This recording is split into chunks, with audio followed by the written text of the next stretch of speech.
Okay, thanks everyone for being here with us at our webinar, Driving Business Results with Sales Methodology. So I'm John Thackston, CEO of SOAR Performance Group, and I'm going to give a little bit of background on us as a company. I see several friends in the audience, but also want to give a short background on us. And then what we're going to cover today is some ideas around how to drive business results with sales methodology. And so some of the key things we'll talk about is one, why is sales methodology such a critically important topic right now? Why is it something that so many of our customers are interested in and focused on?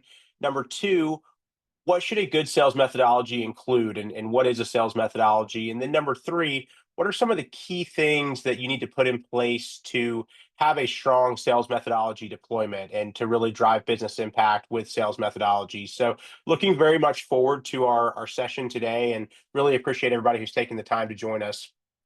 So just some quick background on us as a firm for those who aren't aware. So we're a consulting and enablement firm specializing in revenue growth. And so we work with many of the world's largest as well as fastest growing companies to help them grow their revenues faster. And what does that mean in terms of how we do that? We really sit between what you would think of as your traditional consulting firm, so McKinsey, a Deloitte, and what you would think of as your traditional training company. And so your traditional consulting firm really, really good at what to do, not as good at how to actually enable that and drive field execution. Your traditional training company is really good at out of the box training, not necessarily great at focusing on how does that connect with our processes, with our business approach, and actually creating the how to for how we enact and enable our strategy at the point of engagement with our customers, which is what we believe is really most essential for ultimately driving business results and driving the growth you want in your organization. So that's a little bit of background about us, just for those who aren't aware or maybe haven't come in contact with us before. What I'm going to dive into now is a little bit around why sales methodology is a hot topic, and it's interesting. It's sales kickoff season, it's revenue kickoff season.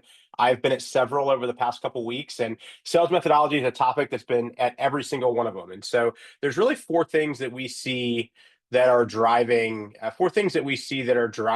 this to be such a hot topic. So one is change in terms of buying behaviors. I can't tell you how many times I've sat down with a chief revenue officer, a chief customer officer in the past 6 or 9 months, and they've said, look, there are more people involved in our opportunities. There is more scrutiny in our opportunities in terms of business case and what people are asking for. There's more uh, different dynamics in terms of how people are thinking about return on investment and what they're looking for. There's change in terms of the categories of technologies and services that our prospects and customers are buying. So buying behaviors are really changing, and as a result, people are wanting to reevaluate and reset how do their sellers engage with their buyers. The second reason that we believe it's a really hot topic is it's got a proven impact on key metrics. And so we'll talk about this in more detail later, but when you look at sales methodology deployment, it has a really tremendous impact on most important metrics that matter for the office of the CRO. So when you think about things like deal sizes, win rates, stage conversion, all those things that are directly impacted by a good sales methodology deployment and create a very clear and tangible business case for leveraging and using sales methodology. The third, task automation is yielding lower impact. And what we mean by this is if you look at the past 3, 4, 5 years, there's been a tremendous amount of technology that has gone into task automation. So the ability to do more calls, send more emails, do more activities. And so now if you look at the real incremental cost of doing another sales activity is getting closer and closer to zero. And part of what we're seeing as a result of that is there's this flood of quantity. And what people have realized is that quantity is not yielding the output they want. And so they're really refocusing on how do we drive quality and how do we drive quality through deploying methodologies that allow our teams to have a higher quality engagement with our buyers and with our customers. And the last reason it's a hot topic is what we really see it as in many of our customers and in many of the customers that we work with is it's a strategic initiative for the sales organization that creates a North Star and a focus. And one of the things that is tremendously difficult when you're trying to drive change in an organization is creating focus and creating a clear charter. And one of the things that we've seen repeatedly is sales methodology creates a strategic focus and North Star for the organization that really helps to drive business impact. And so when we think about sales methodology and why are we seeing it be such a hot topic right now, it's really these four reasons: changing buying behavior, the impact on key metrics, lower yield from more quantity of activity, and it creates a strategic focus for the selling organization, and really, if done properly, the entire go-to-market organization that can help drive a next level of performance. So when we talk about business impact of sales methodology, and these are just some stats from customers that we've worked with, but when you look at sales methodology and what is the business impact, some things that you can see. So one is higher revenue growth. That's one that we often see in terms of a target that folks have. Second is higher win rates. So bigger win rates, winning more deals, and winning more of what we have in the pipeline. Larger deal sizes, bigger deal sizes. And the other one we see oftentimes is stage velocity, stage conversion. And so when you look at the business impact of sales methodology, it really touches, when it's done properly, all of the key metrics that are going to drive greater revenue impact for a selling organization and potentially a success organization as well, depending on how you're set up and how your revenue model is orchestrated. And so when we look at sales methodology and why it's become such a critical topic, this is one of the big reasons we see is that the business impact is very clear, it's very tangible, and it's very proven when we see our customers and what they're focused on. The other thing that we're seeing pretty frequently is a real focus on improving the quality of the seller skill set. And so we'll talk about this a little bit more in a moment, but as we're seeing the market change, the other thing that we're seeing is folks really wanting to invest in a higher quality and up leveling of the seller and their skill set.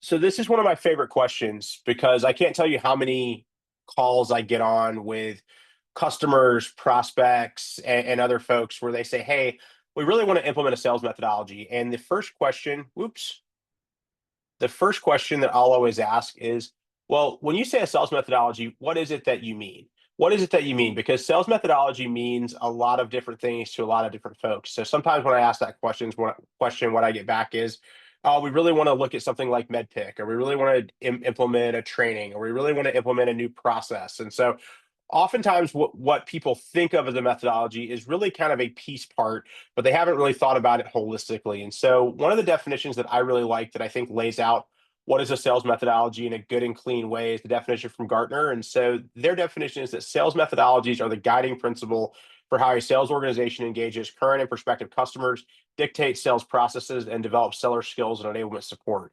And the reason I like that is that oftentimes when people think about methodology, they think of it as these little piece parts, but they don't think about how the whole system fits together. And I was at an RKO event yesterday with one of our customers and partners. They're both a customer and a partner. And their CRO at the very beginning of the day was talking about their focus for the year. And what she said is, she said, one of the things that we struggle from is shiny object syndrome.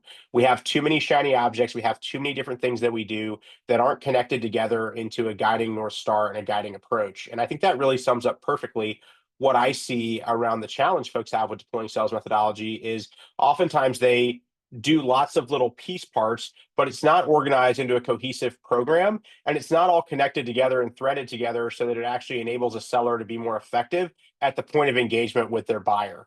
And so when we think about sales methodology, we'll talk about what we believe one needs to include, but we believe it's much more than just a class, a process, a framework. It really needs to be, what are the guiding principles and what is the North Star for how we expect our organization to engage and to work with our prospects and customers. So with that, let's talk a little bit about how sales methodologies evolve as companies mature. So one of the things that we see with all of our customers is they go on a journey across two dimensions. So one is their product maturity. So how mature is their product? And the second is how mature is their go-to-market. So as their product evolves, as their product scales and grows, and as their go-to-market becomes more complex, there's really four big steps we see that people take. So one is product value. And so this is usually early on in a company's journey when they are establishing product market fit and the value for their end buyer is very much in the product. And so usually when we see a sales methodology in this sort of space, it's very product centric, very demo centric, very much selling to the end user typically, and it's very much about the value of the product. The next step, usually after this, will be departmental value, and that is really selling to the value to a department within a specific organization, maybe a subgroup of an organization or a subgroup of buyers, usually not the entire enterprise. The third kind of step that we see people moving into is really selling enterprise value. So selling multi-departmental, selling throughout the entire enterprise, and selling at a higher, wider level inside of the customers that they are selling to. And then the final frontier that we see is really platform value, where they are selling oftentimes multiple products or a suite of products, or a platform, so several products to the entirety of a company. And so one of the things that happens, or one of the things that this leads to naturally, is your sales methodology has to evolve as your product maturity evolves, as your go-to-market maturity evolves. That then requires that you continuously evolve your sales methodology. And so one of the things that I see a lot with our customers is they'll say, hey, we deployed sales methodology 5 years ago, but it's not really working now. Or we've done a lot of different training over time, or we've tried different processes, or we've put in place different things. And, we're just not sure why we're not getting the result anymore. And usually it's because there's been a shift in either the maturity of the product or the maturity of their go-to-market that has created a situation where whatever they were doing before no longer relevant, no longer going to work based on their current environment. So one of the things that becomes very important, as an organization scales, as an organization grows, and as an organization evolves, is the sales methodology has to continuously evolve with the organization, because oftentimes as the organization grows, evolves, sales methodology doesn't change. And then people look at it and say, hey, why is what we were doing 5 years ago not working now? And it's really because we're in a new context.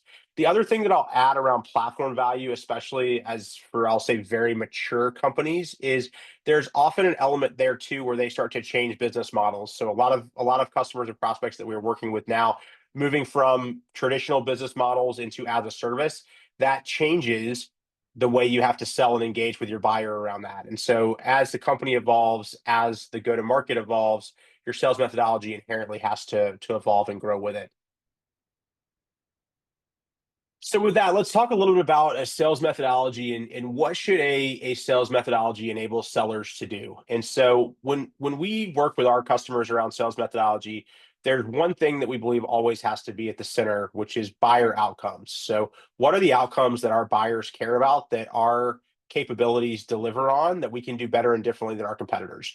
And that really has to be at the center of everything that we do. One of the things that we oftentimes see is and this was true at an SKO I was at just a couple weeks ago, is we become so focused on what our product does that we don't get focused enough on what does it actually do for our buyers. What are the outcomes it creates for our buyers, and how can they measure those? And in order for a sales professional, in our view, to be effective in terms of uncovering and communicating effectively around those buyer outcomes, there's really three things that they have to be effective at. So one is being curious, being interested in the industry, the market, the client. So being curious. And one of the things that's very interesting in today's world is that the curiosity aspect is not just about the discovery process when we're sitting with the prospect or customer having the conversation, but it's also about how do we leverage things like ChatGPT to do pre-call research? How do we leverage things like some of the sales intelligence tool stacks that many of our customers have embedded, things like Zoom Info? How do we leverage some of those things to get smart about our customers before we're actually at the point of engagement with them?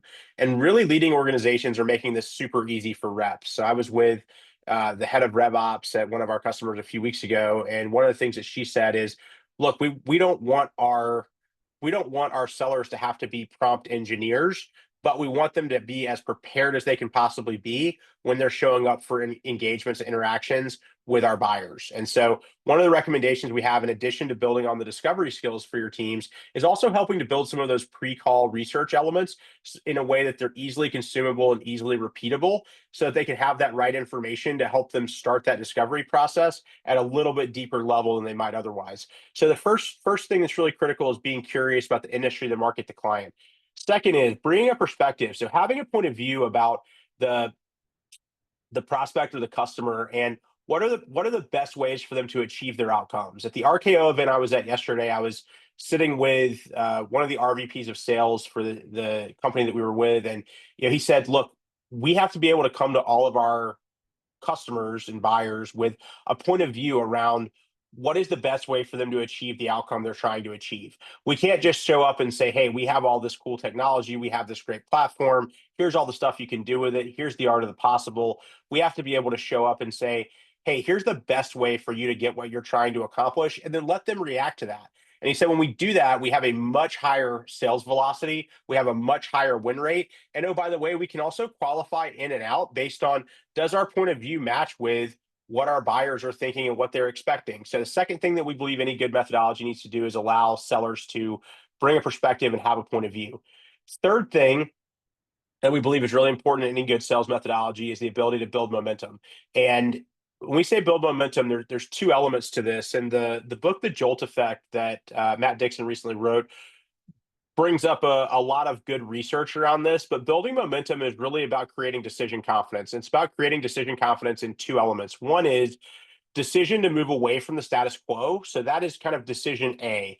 And historically, most sales techniques have focused on what is the impact of status quo, what is the cost of status quo, and that is the first thing that you have to unseat. But then the second thing that becomes really critical around building momentum is gaining agreement on solution. And so gaining agreement that it's the right solution, and helping buyers to reduce their fear of messing up. And so when we talk about creating decision confidence, it's creating decision confidence in two lenses. One is creating decision confidence that this is a problem worth solving.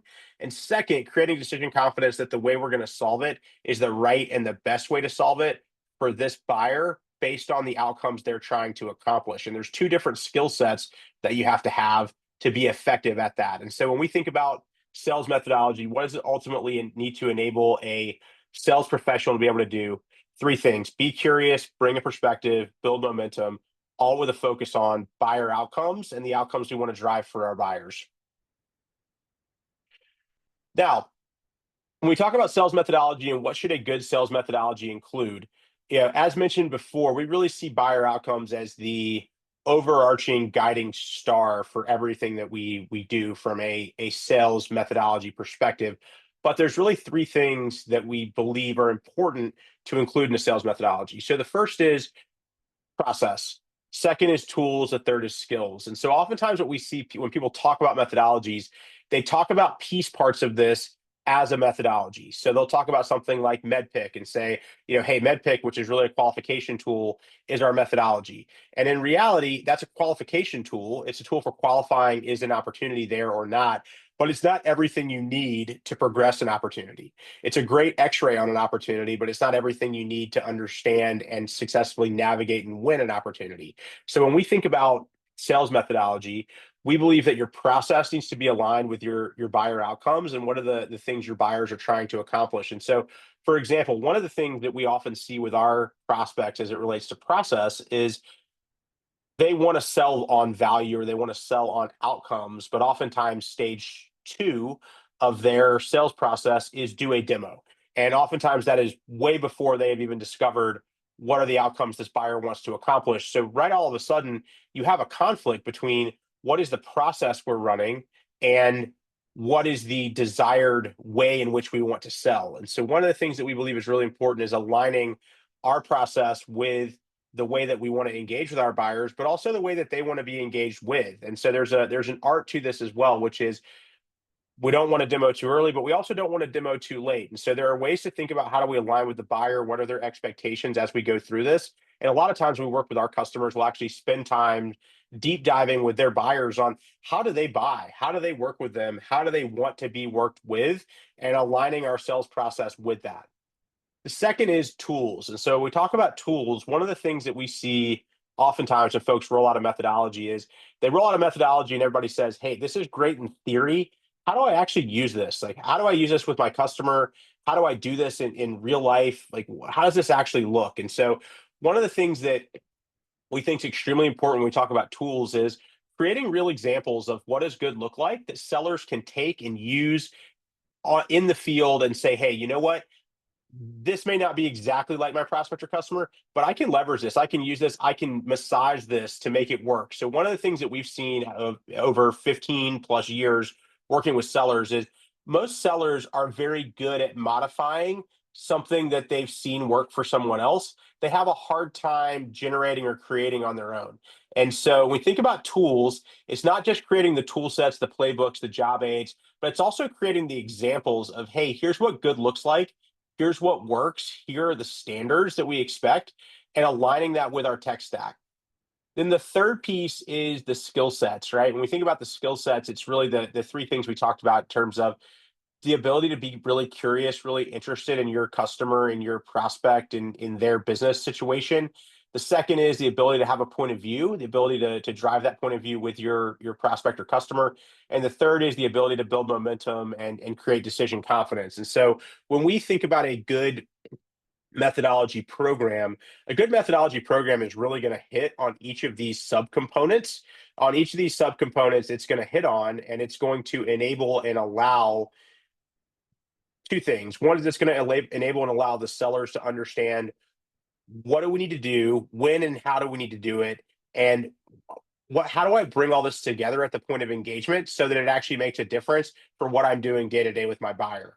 Second, from a manager level, this gives us a framework to then manage improvement towards. It's very hard to evolve methodology, to improve methodology if we're only focused on this piece, only focused on that piece. So if we're only focused on sales process, but we're not focused on building our seller skills, eventually what's going to happen is we're going to have great process discipline, but our sellers are not going to have the right skills to actually engage with their buyers. If we build great tool sets, but those don't align with our process, we're going to have a different challenge, which is, hey, we've got all these great tools, but I don't know when and where to use them. And if we have really good skills, but we don't have a good process and good tools, then we're going to have sellers who are skilled, good at working with their customers, but they may not be doing that in a way that's consistent, repeatable, manageable, and scalable. And so that's why we really believe that these three pillars are very important in any methodology that you choose. You know, obviously we would love everyone to choose ours, but any methodology you choose, we believe it's important that you have these three pillars together.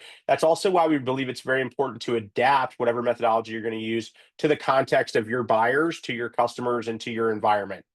So those are a few of the things that we believe are really important for a sales methodology to include. Now let's talk a little bit about a successful deployment and programmatically how can you and what are some of the important things to think about for a successful sales methodology deployment. So the first one is starting outside in. And so yesterday I was doing a Q&A, a panel interview at the sales kickoff event that I was describing earlier. And the person who was interviewing me, they asked, you know, hey, what do you think is really important for our sellers to do to be more successful this year? And what I had done before that is I had actually gone and texted, called, emailed 15 shared customers that we have and asked them that very question. And so I didn't share, hey, here's John's perspective. I shared, here's what your customers have said about what they want to see more of from your sales reps or from you as the audience. And that to me always makes everything much more powerful. So we want to start outside in with, why are we doing this? Why are we evolving our methodology? Why is this important to our buyers and to our customers? We want to start with that outside in perspective because people may disagree philosophically about what should a sales methodology be, but they will always value customer and prospect input. And so we want to start outside in rather than inside out. Second is we want to target specific metrics and get super clear on this. And so one of the things that I see across our customers who do a great job deploying methodology is they start with very clear metrics on what do we want this program to improve. So whether it's deal size, whether it's win rate, whether you're moving to more of an account-based selling motion and it's about white space and white space coverage and closing that white space, whether it's about moving up market and selling into larger accounts, whatever those target metrics are, establishing those at the beginning is a super important foundation for a good methodology deployment. I can't tell you how frustrating it is for our customers when they go through a methodology deployment, and I can't tell you how many customers have had a bad methodology deployment that have then worked with us afterwards and said, hey, this was much better, where they said, look, we got to the end of our last one and we tried to figure out how do we measure the impact of this rather than starting with that at the beginning, being super clear about here are the metrics that we really want to impact through this initiative. Third piece is identifying what are the most critical capabilities that you need to have included in your methodology. So when we talk about things like the process, the tools, the skills, double clicking on, based on where we are today, what are the most important pieces that we need to include and make sure that we double click on to have a good deployment.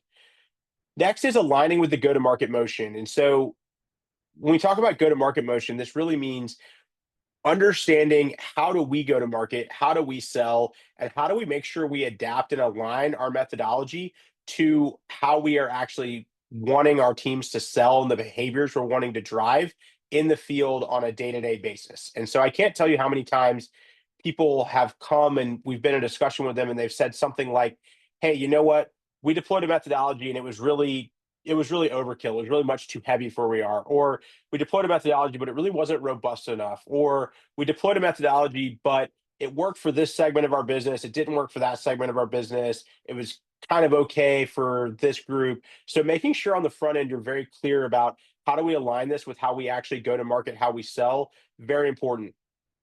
Fifth thing, engaging the managers in the process, making sure the managers are engaged and connected to the methodology deployment in two aspects. One is making sure they agree with what's being done and that they feel like they've had a chance to participate in the creation of the methodology is one piece of advice I would give. And then secondly, making sure that they understand what are the things that we want to inspect and coach to, and what are the standards of performance we expect from the team. So and when I say standards of performance, what that means is what does good look like for the different disciplines that we expect our field teams to execute. And this is a big one that I see so many people miss, which is they don't do a good job of establishing what are the standards that we expect for our methodology implementation, meaning what are the standards we expect around value articulation? What are the standards we expect around discovery? What are the standards we expect around how we manage the sales process? What are the standards we expect around basic things like meeting follow-up?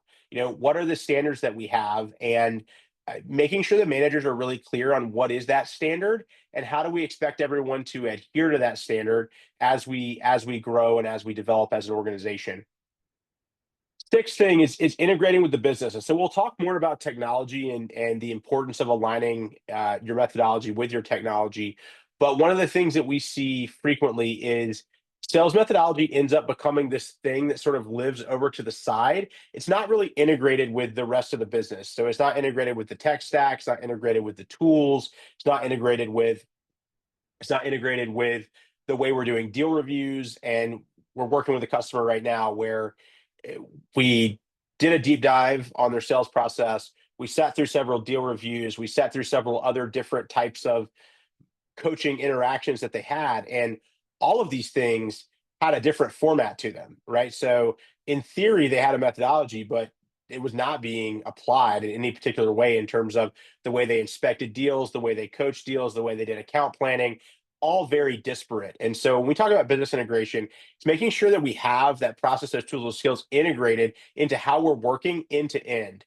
And the reason this is important is sellers get very confused. I mean, this customer we're just working with is a great example.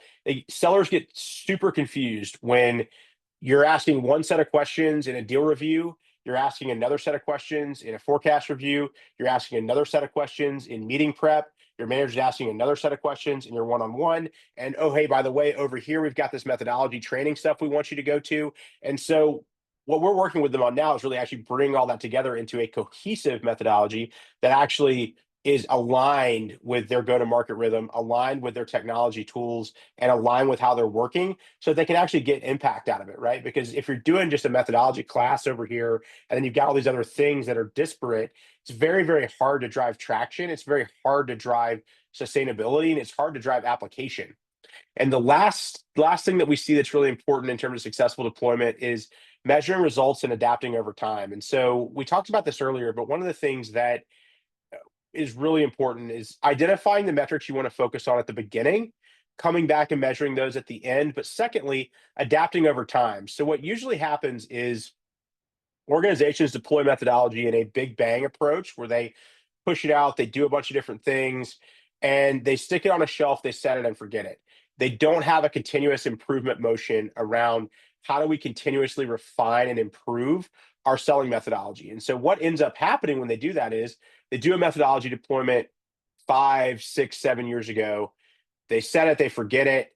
And then 5, 6, 7 years later, maybe 2 to 3 sales leaders later, everybody looks around and goes, you know what? We don't have a sales methodology. And the reason that there's no sales methodology is one was deployed a long time ago. There was never a continuous improvement process put in place. It was never adapted, evolved, improved over time. So therefore, what happens is you end up with a restart. So one of the things that's very interesting about sales methodology is it requires continuous ongoing improvement and investment, or you get an extreme amount of atrophying. And so when we think about a key to successful deployment, the last one is make sure you measure results, but also make sure you adapt and have a continuous improvement motion around it so that you get sustained business value out of the investment you're making in sales methodology. I mean, let's be real, putting all these things in place, whether you work with a firm like ours, whether you do it yourself, it's a significant investment of time, energy, and effort.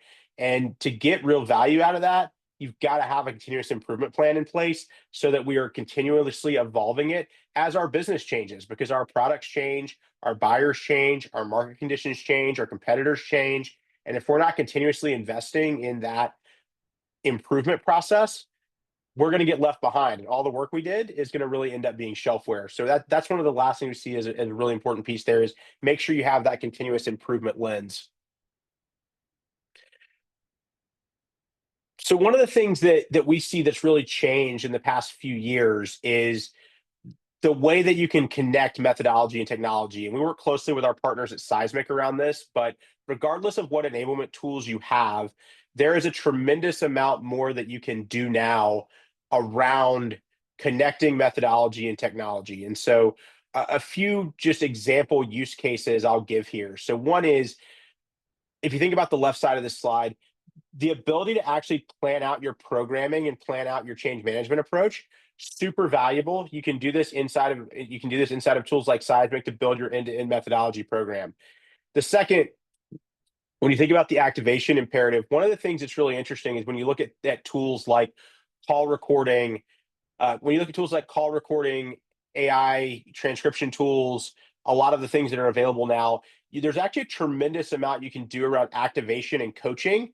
Activation and coaching, both pre and post call. So both the ability to guide sellers in the moment, but also to embed your methodology inside of all your different tool sets is much, much higher now than it's ever been. The third is providing guided guidance to sellers in the moment where it matters. And so we talked earlier about aligning your process, your tools, and your skills. One of the reasons that's really important is if you have all that connected, then as I'm a seller and I'm going through a sales process, there can be much better, much richer guidance for me on, hey, do this, not that, if all that's connected. If it all sort of sits disparately, it's very hard to say, hey, if you're at stage 2 in this deal, here are the 3 to 4 tools or 3 to 4 pieces of content that may be particularly helpful for you based on this buyer type that you're engaging with, this persona you're engaging with, this type of company you're engaging with. So that becomes very, very difficult to do if you don't have all that connected. One of the other things that is really, really interesting that you can see now using tools like Seismic, which is, and Seismic is really the leader in this aspect, is enablement intelligence and ROI. So one of the things that has always been very, very difficult to measure is you could always do sort of a beginning and end state snapshot, right? So where were we when we started this? Where were we when we ended this? What happened in between?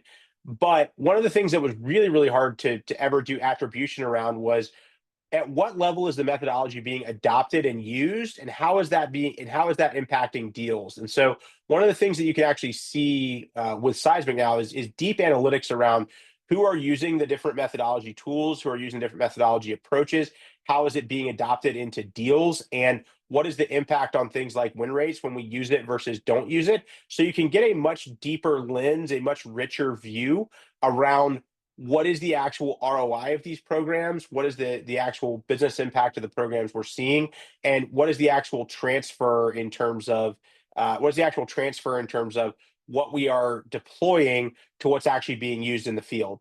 And as a result of those analytics and the richer analytics you can provide, that's giving the ability to create a much stronger executive dashboard, much stronger executive alignment around business impact, business value of methodology deployment. So when we think about connecting methodology and technology at the highest level, our guidance and advice is make sure that you connect your methodology to the systems where your sales folks are living every day so that it becomes embedded in their workflows, embedded in how they're approaching things, not just another thing they're doing.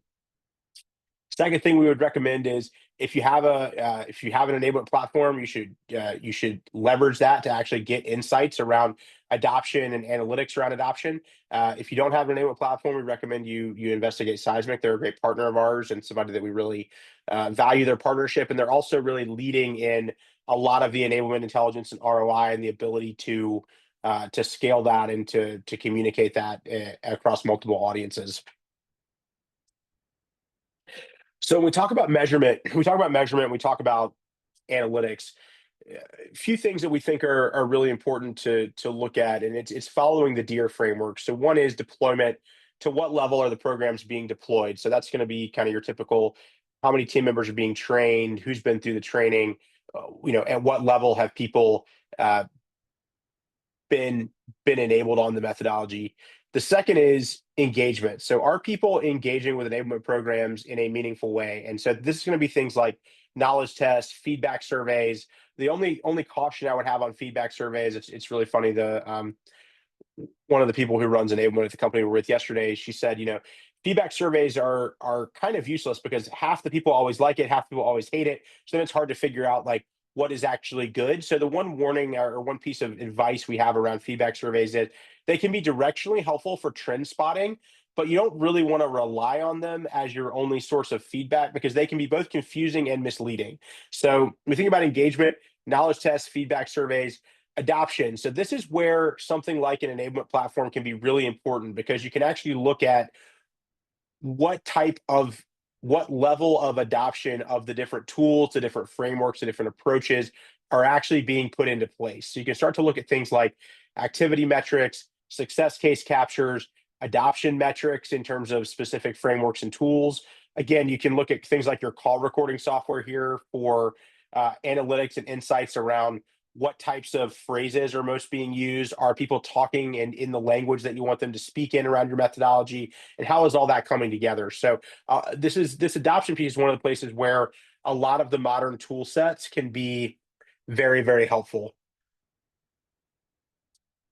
The final piece that's really important around measurement is outcomes or ROI. And this is ultimately the thing that we all care about, right? Which is the energy we're putting into our methodology programs.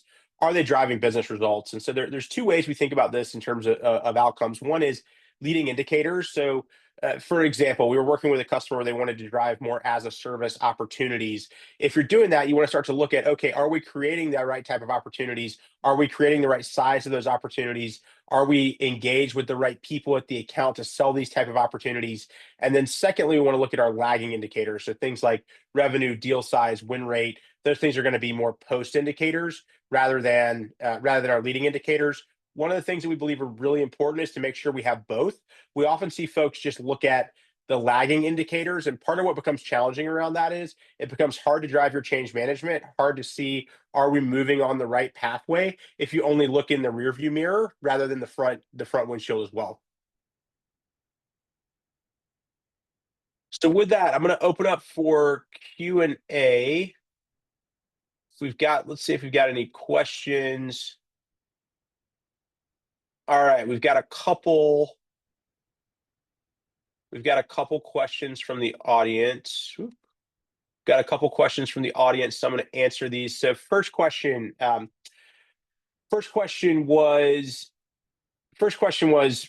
when you think about methodology, is there one that you recommend? And so, well, I'll be a little bit self-centered here. Like I certainly recommend investigating our methodology. We refer to it as value creation, which is really all about how do we create value and outcomes for our buyers and customers. Um, so definitely recommend our methodology, but certainly there are many other good ones out in the market, but I'll be a little self-serving and recommend ours.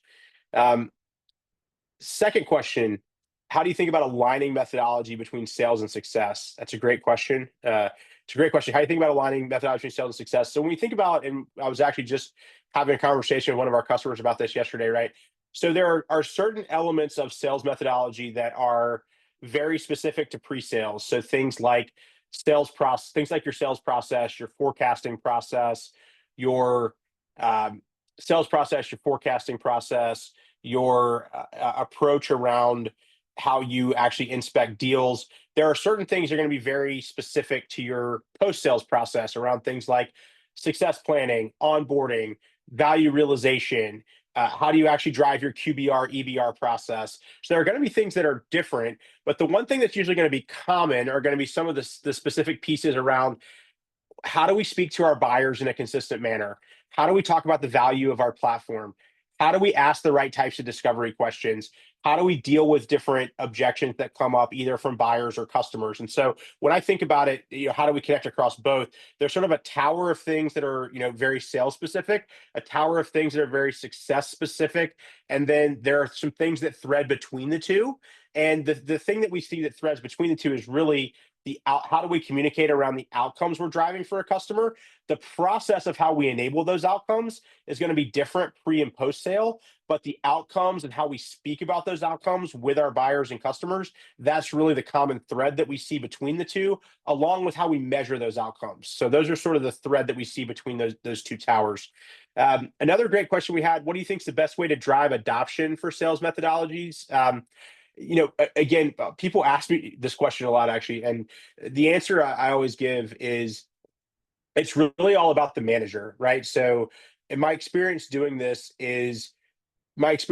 for quite a while is if managers ask about it and coach to it, you'll see behavior change. If managers don't ask about it, don't coach to it, you're going to struggle to see any sort of behavior change. So our customers that get really good adoption of methodology, they do a great job with the manager coaching.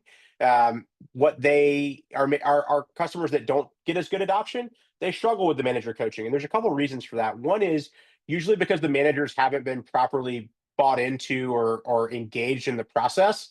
And the second is typically because they get fatigue. And what I mean by that is managers coach for a short period of time, and then the tyranny of the urgent sort of takes over, and we forget about it, and it gets kind of set on the shelf and left to the side. And so there's two pieces that I think are really important. One is engaging the managers on the front end, but the second is making sure we have a defined sustainability plan for our methodology rollout that goes long after the initial deployment, so that we can help make sure that those sort of urgent things don't pull our managers in a bunch of different directions where they're not actually coaching to the behaviors that we want and that we expect.